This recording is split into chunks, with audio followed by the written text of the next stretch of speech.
Rahmatlik Fozil qori haqida Shayx Muhammad Sodiq Muhammad Yusuf rahimahullohga berilgan savol. Savol: Assalomu alaykum muhtaram ustoz.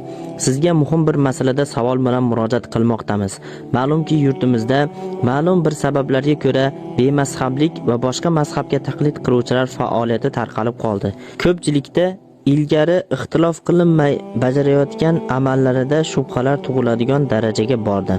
Albatta bunday vaziyatda ulamolarimizga murojaat qilinadi. Men rahmatlik Fozil qori, Yosin qori o'g'illarining audio ma'ruzalarida shunday mazmunda so'zlarini eshitdim.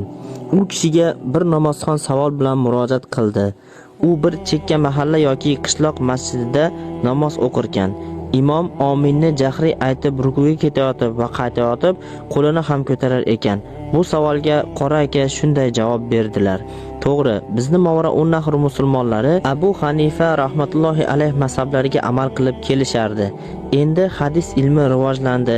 Nabiy sallallohu alayhi vasallamning ominni jahriy aytganlari, qo'llarini ko'tarib namoz o'qiganlari ma'lum bo'ldi. Endi men nima deyishim kerak? Unday qilma deyishim kerakmi? O'sha hadisni o'chirib tashlada, keyin menga gapir. Qanday qilib men ominni jahriy aytma, rukuda qo'lingni ko'tarma deb aytaman? Axir hadis bor-ku, nima keragi bor ixtirof chiqarishni? Men murosani yoqtiradigan imomman. Qadrli ustoz, hozirgi vaziyatimizda imomlarga qolaversa, ilm yo'liga kirgan tolibi ilmlarga qanday maslahat berasiz? Yuqoridagi kabi Fozil qori aka singari yo'l tutish maqsadga muvofiqmi yoki ularga raddiya berish bilan shug'ullanish kerakmi? Javobingiz uchun tashakkur. Hurmat va ehtirom ila talabangiz. Ushbu savolga Shayx Muhammad Sodiq Muhammad Yusuf rahimahullohning javoblari.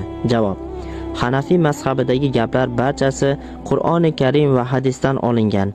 Hadislarda bir amalni bir necha xil bajarilgani mavjud. Oddiy kishilar ularni farqlay olmaydilar.